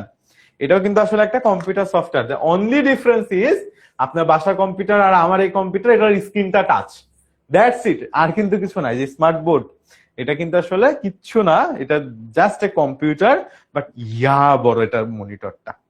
এটার কম্পিউটারটা কিন্তু ছোটই, কম্পিউটারটা অনেক ছোট, এই জাস্ট এটার পিছনেই আছে। কম্পিউটারটা অনেক ছোট, আপনার বাসার কম্পিউটারের মতোই, ঠিক আছে? আপনার বাসার মনিটরটা একটু ছোট, আর আমার মনিটরটা ইয়া বড়, ঠিক আছে? আর আরেকটা কি, এই মনিটরটা হচ্ছে touch monitor, that's it. Touch computer, laptop এখন অনেক অ্যাভেলেবেল হয়ে গেছে না? এখন কিন্তু অনেক জায়গাতে ল্যাপটপ দেখবেন টাচ প্যানেল থাকে ল্যাপটপে, মনিটরেও টাচ প্যানেল পাওয়া যায়, ছোট মনিটরও টাচ প্যানেল পাওয়া যায়, কেউ চাইলে কিনতে পারেন। বাট ল্যাপটপ দেখবেন এখন 50% ল্যাপটপ সব টাচ ল্যাপটপ থাকে। যেহেতু ল্যাপটপ যদিও খুব বেশি একটা কাজে লাগে না, আমার পার্সোনালি আমার নিজেরও টাচ ল্যাপটপ আছে, কোনো কাজে লাগে না, ঠিক আছে? আচ্ছা, তো যাই হোক, সেটাও অ্যাকচুয়ালি একটা কম্পিউটারই, পার্থক্য হচ্ছে জাস্ট মনিটরটা অনেক বড় এবং মনিটরটা কি টাচ মনিটর, ঠিক আছে? আচ্ছা, তো দেখা গেছে নতুন প্রজন্মের তরুণরা আজকাল কাগজে না লিখে কম্পিউটারে লিখতে স্বাচ্ছন্দ্য বোধ করে, কাগজে না পড়ে মনিটরে পড়তে স্বাচ্ছন্দ্য বোধ করে। দেখা গেছে আপনারা তো অনেকে আছেন যারা কম্পিউটারে পড়াশোনা করেন, নাকি কাগজে থেকে কম্পিউটারে পড়াশোনা এখন কি হচ্ছে, বেশি হচ্ছে। আপনাদের সাজেশন দিচ্ছি কম্পিউটারে, আপনাদের কুইজ নিচ্ছি কম্পিউটারে, সবকিছু হচ্ছে কম্পিউটারে, আপনারা ক্লাস করছেন কম্পিউটারে মনিটরে, তাই না? আচ্ছা, তারপরে যেমন এইখানে আমরা হোয়াইট বোর্ডে না লিখে যখন এই যে স্মার্ট বোর্ডে পড়াচ্ছি, দেখা যাচ্ছে যে এমন হতো যদি এটা হোয়াইট বোর্ডে আমি পড়াইতাম, আপনাদের স্কুলে যে তো সবাইকে হোয়াইট বোর্ডে পড়াই, তখন কিন্তু আসলে টিচারকে অনেক লিখে লিখে অনেক সময় লাগে, তাই না? এত সুন্দর করে লাইনগুলো কিন্তু বড় বড় করে ওনারা ব্যাখ্যা করে দিতে পারেন না, হয়তোবা ওনারা নিজেরা রিডিং পড়েন অথবা কাউকে পড়তে বলেন, আপনারা নিজেদের বইয়ের সাথে মিলান। এইভাবে কিন্তু টিচারের দিকে কনসেন্ট্রেশন দেওয়াটা বা ফোকাস করাটা আসলে সম্ভব হয় না। ঠিক আছে, একসময় ক্যামেরায় ছবি তুলে সেগুলা প্রিন্ট করা হতো, আজকাল ক্যামেরার ছবি তুলে প্রিন্ট না করেই মানুষ সরাসরি কম্পিউটার বা মোবাইলে স্ক্রিনে দেখে নেয়। আসলে একটা সময় কিন্তু এটা কিন্তু অনেক ছিল যে ফিল্ম ক্যামেরা পাওয়া যেত, তখন যেটা হয়তো প্রিন্ট না করলে আপনি ছবি দেখতেই পারবেন না। এখন কি হয়, এখন মানুষ 100টা ছবি তুলে 100টা ছবির মধ্যে যদি 100টা ছবির মধ্যে যদি একটা ছবি ভালো লাগে সে সেটা প্রিন্ট করে রাখে, আর বাকি কি 99টাই কি কম্পিউটারে থাকে বা মোবাইলেই থাকে। বাট আগে কি হতো, আগে যেটা হতো সেটা হচ্ছে গিয়ে সরাসরি মানুষ ছবি তুলে সেটাকে প্রিন্ট করে তারপরে দেখতো। প্রিন্ট করা ছাড়া ছবি দেখার কোনো অপশন ছিল না। এবং আমার ছোটবেলা তো আমি ওই ফিল্ম ক্যামেরা দিয়ে ছবি তুলেছি অনেক, ঠিক আছে। ওখানে ফিল্ম থাকতো, ছবি আসতো, তোলা হয়তো, বাট দেখা যেত না যে কি ছবি উঠাইলাম। পরে যখন প্রিন্ট হবে ছবি তখনই দেখা যাবে যে কি ছবি তুলেছি। খুব মজার না? আচ্ছা, আমাদের দেশের ব্যাংকগুলো তথ্য প্রযুক্তি ব্যবহার কাগজহীন অফিসে রূপান্তরিত হচ্ছে। যেহেতু আমরা আসলে অফিসের কথা বলছি, তাহলে আমাদের দেশের ব্যাংকগুলো কি অফিস না একরকম? তো ব্যাংকগুলো কিন্তু তথ্য প্রযুক্তি ব্যবহারের মাধ্যমে কাগজবিহীন অফিসে রূপান্তরিত হচ্ছে। কারণ এখন হচ্ছে মোবাইল অ্যাপের মধ্যে ব্যাংকিং। হ্যাঁ, ব্যাংকে কি টাকা তোলার জন্য এখন ব্যাংকে যাওয়া লাগে, চেক লেখা লাগে? লাগে না। আমি সম্ভবত 2022 সালে আমি প্রথম একটা ব্যাংক অ্যাকাউন্ট খুলছি। যখন ব্যাংক অ্যাকাউন্ট খুলছি তখন আমাকে একটা চেক বুক দিছিল, বুঝছেন? তখন আমাকে একটা কি দিছিল, চেক বুক দিছিল। চেক বুকে সম্ভবত 12টা বা 13টা পাতা ছিল। আজ পর্যন্ত ওই অ্যাকাউন্ট থেকে আমি অনেক টাকা তুলেছি, বাট চেক বুক দিয়ে আর টাকা কোনোদিনও তুলি নাই। টাকা আমরা কিসে তুলি? এটিএম বুথে তুলি এখন, তাই না? বা মোবাইলের মাধ্যমে টাকা তুলি। এমনও হয় যে ধরেন আমি অনলাইনে একটা জিনিস কিনবো, আমার জিনিসটার দাম হচ্ছে 500 টাকা। তা আমি কি করলাম, আমি আমার ব্যাংক থেকে আমার বিকাশে 500 টাকা কি করলাম, ইন করলাম, তারপর ওই বিকাশ থেকে এটা পে করে দিলাম। তো টাকা আমার ব্যাংক অ্যাকাউন্ট থেকে আমার কাছে আসলো, আমার কাছ থেকে আমি কাউকে পে করে দিলাম এবং আমি টাকা ধরলামও না। হ্যাঁ, টাকাও ছাপানো কমে যাচ্ছে পৃথিবীতে, জানেন এটা? টাকাও এখন আর মানুষ ছাপাচ্ছে না। সরকার বলছে টাকা ছাপিয়ে কি হবে, মানুষজন তো টাকা নিয়ে ঘুরেই না। হ্যাঁ, মানুষজন টাকা নিয়ে ঘুরে? মানুষজন টাকা নিয়ে তো ঘুরে না। কি হয়, মানুষজন এখন টাকা সব অনলাইনে পেমেন্ট করতেছে বা কার্ডে পেমেন্ট করে দিচ্ছে। টাকা কারোর, যে দোকানদার কার্ড টাকা নিচ্ছে তারও আসলে কি টাকা গুনার দরকার হচ্ছে না, যে টাকা দিচ্ছে তারও আসলে গুনার দরকার হচ্ছে না, তাই না? কি হচ্ছে, তারা দুজন কার্ডের মাধ্যমে পেমেন্ট করে দিচ্ছে, একটা মেশিনের মধ্যে দিচ্ছে, পেমেন্ট হয়ে যাচ্ছে, তাই তো? তাহলে আসলে টাকার ছাপানোর পরিমাণও কমে যাচ্ছে পৃথিবীতে। এই তথ্য প্রযুক্তি এত অ্যাডভান্স হয়ে গেছে, এখন টাকা ছাপানোর দরকার হচ্ছে না। এখন আবার আগে কার্ডে পিন দেওয়া লাগতো, এখন এমন অ্যাডভান্স কার্ড আসছে, কার্ড ঢুকায় পিনও দেওয়া লাগে না, কার্ড জাস্ট টাচ করলে হয়ে যায়। কার্ড জাস্ট টাচ করলে হয়ে যায়, ঠিক আছে? জাস্ট টাচ করলে, মেশিনে টাচ করলে অটোমেটিক্যালি টাকা কেটে নেয় কম অ্যামাউন্ট হলে। আচ্ছা, আমাদের দেশের ব্যাংকগুলো তথ্য প্রযুক্তি ব্যবহার করে কাগজবিহীন অফিসে রূপান্তরিত হচ্ছে। মানে এমন অফিস যেখানে কি নাই, কোনো কাগজই নাই। এবং আমি আপনাদেরকে বলি টিএনএমএসএল অফিসও 95% কাগজবিহীন, বুঝছেন? শুধু এইচআর একটু হালকা পাতলা কাগজ ব্যবহার করে, আর যারা বুক টিম আছে তারা একটু হালকা পাতলা কাগজ ব্যবহার করে, আর পুরো অফিসে কেউ কোনো কাগজ ব্যবহার করে না। 95% আমাদের অফিসে কোনো কাগজই ব্যবহার করা হয় না। মানে অফিসে যদি 100 জন কাজ করে তার মধ্যে 95 জন কাগজই ধরে না। ঠিক আছে, কোনো কাগজের কোনো কাজই নেই, সব কম্পিউটারে, তাই না? অনেক অফিস আছে কেউই ধরে না। আচ্ছা, এর ফলে ব্যাংকিং কার্যক্রম ও গ্রাহকদের সাথে ব্যাংকে যোগাযোগ থেকে শুরু হয়ে গ্রাহকদের সকল কার্যক্রম অনলাইনে সম্পূর্ণ করা যাচ্ছে। ঠিক আছে, গ্রাহকদের সকল কার্যক্রম কি করা যাচ্ছে, অনলাইনে সম্পূর্ণ করা যাচ্ছে। গেল, এই সিস্টেমে গ্রাহকগণ তাদের অ্যাকাউন্ট পরিচালনা, তহবিল স্থানান্তর, বাহ্যিক কাগজপত্র প্রয়োজন ছাড়াই যে কোনো বিল পরিশোধ করতে পারেন। তার মানে তাদের অ্যাকাউন্ট পরিচালনা করা, তহবিল স্থানান্তর মানে টাকা পাঠানো। তহবিল বলতে টাকা বোঝায়, টাকাকে। বা সম্পদকে বোঝায়, যে স্থানান্তর মানে পাঠানো। বাহ্যিক কাগজপত্রের ব্যবহার মানে কাগজপত্রের বাইরে থেকে কোনো কাগজপত্রের প্রয়োজন ছাড়াই বিল পরিশোধ করতে পারেন।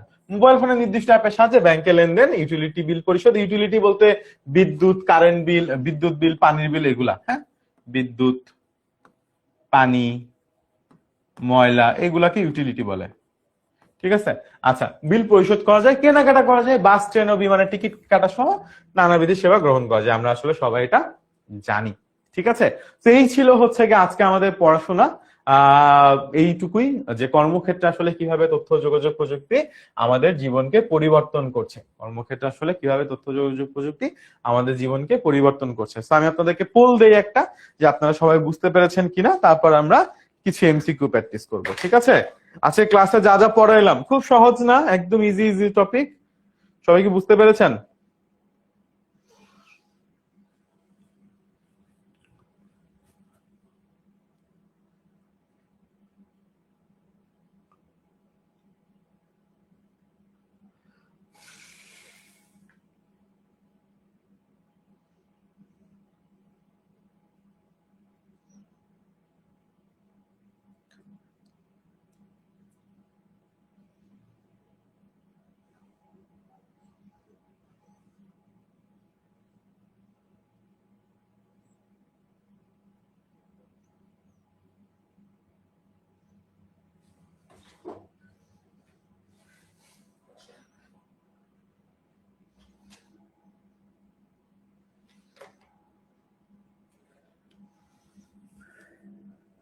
আচ্ছা, যাক, 94% মানুষজন বা 95% মানুষজন বুঝতে পেরেছেন।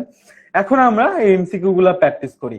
তাহলে আমরা জানি, আজকে আমরা ক্লাসেই পড়েছি যে 2009 সালে কোন বিশ্ববিদ্যালয় আসলে ভর্তি পরীক্ষায় তথ্য যোগাযোগ প্রযুক্তি ব্যবহার শুরু করছিল, তাই না?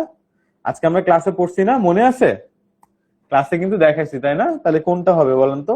দেখি এখন কারা কারা আসলে ক্লাসে মনোযোগী ছিল আজকে। হ্যাঁ,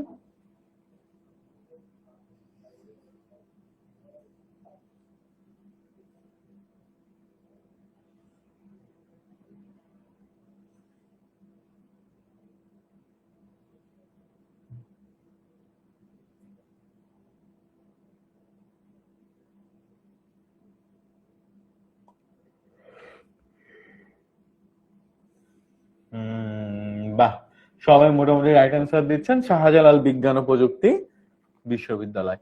ঠিক আছে। ওকে, সঠিক অ্যান্সার হবে শাহজালাল বিজ্ঞান ও প্রযুক্তি বিশ্ববিদ্যালয়, নাকি? আচ্ছা,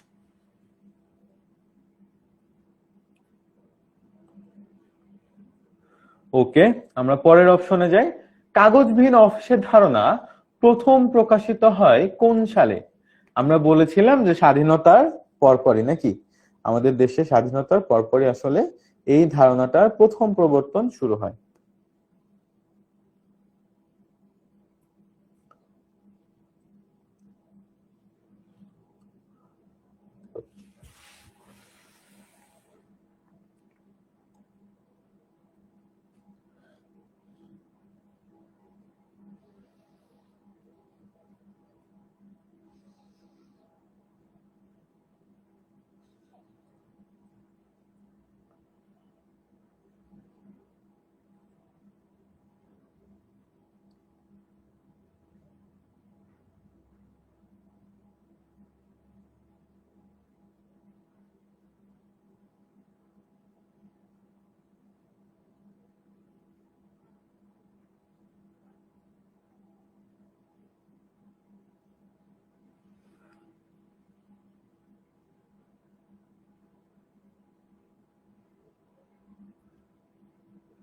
ঠিক আছে, এটাও অনেকেই পারলেন। যেটা হচ্ছে 1975 সাল। ঠিক আছে, 1975 সালে আসলে প্রথম এই জিনিসটা শুরু হয় বা এই ধারণাটা শুরু হয়। ঠিক আছে। আচ্ছা, পরের এমসিকিউ। কাগজবিহীন অফিসে নেটওয়ার্ক ব্যবহারের মূল উদ্দেশ্য কি? কাগজে লেখা সহজ করা, দ্রুত তথ্য আদান প্রদান, ফাইল বড় করা, ছবি সংরক্ষণ করা। ঠিক আছে, কাগজে লিখলে কি সাথে সাথে পাঠিয়ে দেওয়া যায়, তাই না?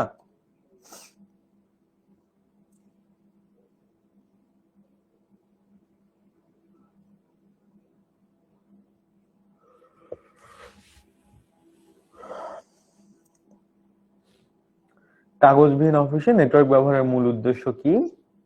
সেটা হচ্ছে কাগজে লেখা সহজ করা, দ্রুত তথ্য আদান প্রদান করা, ফাইল বড় করা, ছবি সংরক্ষণ করা।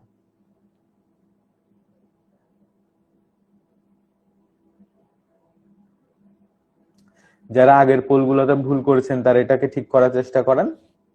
ঠিক আছে, ফাইল বড় করা কোনোভাবেই না। হ্যাঁ, যারা ফাইল বড় করা, ছবি সংরক্ষণ করার কথা বলছেন, এইগুলো না ভাইয়া।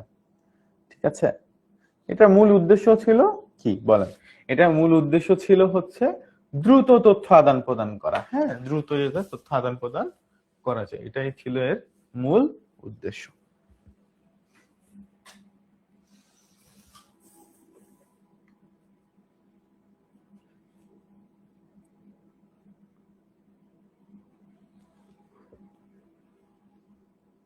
ঠিক আছে, ওকে। এবার আসেন 4 নাম্বার। কাগজ কম ব্যবহার করলে কি সুবিধা হয়? গাছ বাঁচে, বিদ্যুৎ সাশ্রয় হয়, পানি বাঁচে, রং বাঁচে। ঠিক আছে, তাহলে কাগজ কম ব্যবহার করলে কি সুবিধা হয়? আজকে আমরা ক্লাসের স্লাইডে দেখেছি কিনা বলেন তো সবাই?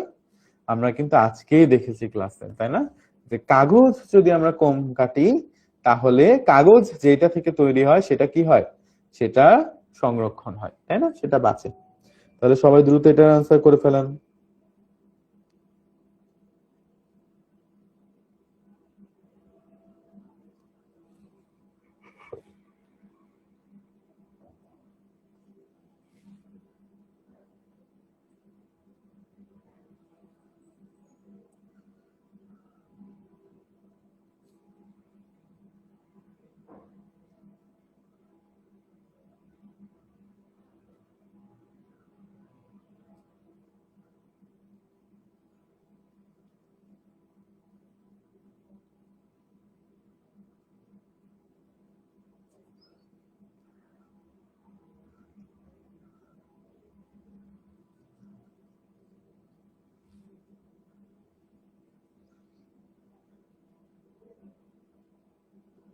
আচ্ছা, এটা সবাই বলছে যে ভাইয়া হ্যাঁ গাছ বাঁচে। তারপর আসেন, ব্যাংকিং কার্যক্রম সহজ করার মূল চাবিকাঠি কি? ব্যাংকিং কার্যক্রম সহজ করার মূল চাবিকাঠি কি? ঠিক আছে, কাগজের খাতা, ডাক বিভাগ, অনলাইন ব্যাংকিং, টেলিফোন। এইটা তো কমন সেন্স খাটা আমাদেরকে পারতেই হবে নাকি? হ্যাঁ, এটা ভুল হলে মান সম্মান থাকবেই না, আমাদেরকে পারতেই হবে এটা ইনশাল্লাহ। ঠিক আছে, আচ্ছা।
ওকে, সবাই মোটামুটি এটারও রাইট অ্যান্সার দিয়েছেন, সেটা হচ্ছে অনলাইন ব্যাংকিং, তাই না?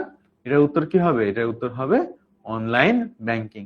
5 নাম্বার, মোবাইল ব্যাংকিং অ্যাপের মাধ্যমে কোন কাজটি করা যায়?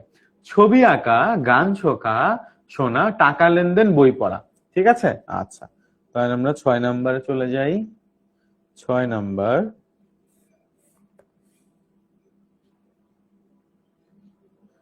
এটা সবাই আশা করি সঠিক অ্যান্সার দিতে পারবেন।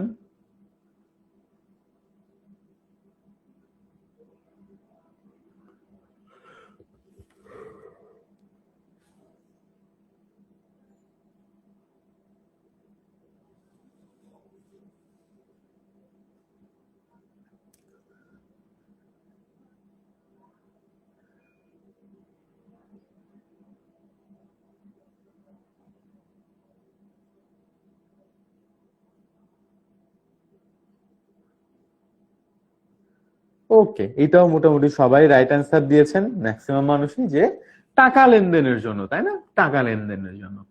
অফিসে না গিয়েও কাজ করার ধারণাকে কি বলে? কাগজবিহীন office, virtual office, online office, digital office. ঠিক আছে, আচ্ছা, এটাকে আসলে ভার্চুয়াল অফিস বলে, এটা বলে দিলাম, এটা হয়তো অনেকে পারবেন না, এটা ভার্চুয়াল অফিস বলে। ওকে, তো এই ছিল আজকে আমাদের পড়াশোনা। এটাকে ভার্চুয়াল অফিস বলে, হ্যাঁ, অনলাইন অফিস বলে না, এটাকে বলে ভার্চুয়াল অফিস। ঠিক আছে, আচ্ছা, তো এই ছিল হচ্ছে আজকে আমাদের পড়াশোনা নাকি? আচ্ছা, তো যাই হোক, আপনাদের ক্লাস কেমন লাগলো আজকে সবাই? আচ্ছা, আশা করি আপনাদের সবার ক্লাস অনেক ভালো লেগেছে। সবাইকে অসংখ্য ধন্যবাদ আমার সাথে ক্লাস করার জন্য, লক্ষ্মী বাচ্চার মতো। সো ক্লাস শেষ হয়ে যাওয়ার পরে আপনারা 30 সেকেন্ড একটু অ্যাপে থাকবেন, আপনাদের কাছে ফিডব্যাক দেওয়ার অপশন থাকবে, ওখানে আপনারা জানাতে পারবেন যে আপনার আমার ক্লাস কেমন লাগছে, অ্যাপের কোনো ইস্যু ছিল কিনা, বা অ্যাপের সবকিছু আপনার ভালো লাগছে কিনা, অডিও এবং ভিডিও কোয়ালিটি আপনি ঠিকঠাক মতো দেখতে পেয়েছেন কিনা। 3টা আলাদা আলাদা প্রশ্ন থাকবে, 3টা প্রশ্নের উপর আপনার যদি আমার পড়ানো ভালো লাগে তাহলে লাইক দিবেন, নাহলে ডিসলাইক। আবার আপনার যদি অ্যাপের সবকিছু ঠিকঠাক লাগে তাহলে লাইক দিবেন, নাহলে ডিসলাইক। আবার আপনার যদি অডিও ভিডিও ঠিকঠাক থাকে তাহলে লাইক দিবেন, না হলে ডিসলাইক দিয়ে দিবেন। ঠিক আছে, তো অবশ্যই আপনারা এই জিনিসটা করে ফেলবেন ইনশাআল্লাহ। আমি অবশ্যই চেক করব আপনারা কি কি কি এরকম ফিডব্যাক দিলেন আমাকে। ইনশাআল্লাহ দেখা হবে আপনাদের সাথে নেক্সট ক্লাসে। ঠিক আছে, আল্লাহ হাফেজ, সবাই ভালো থাকবেন, সুস্থ থাকবেন।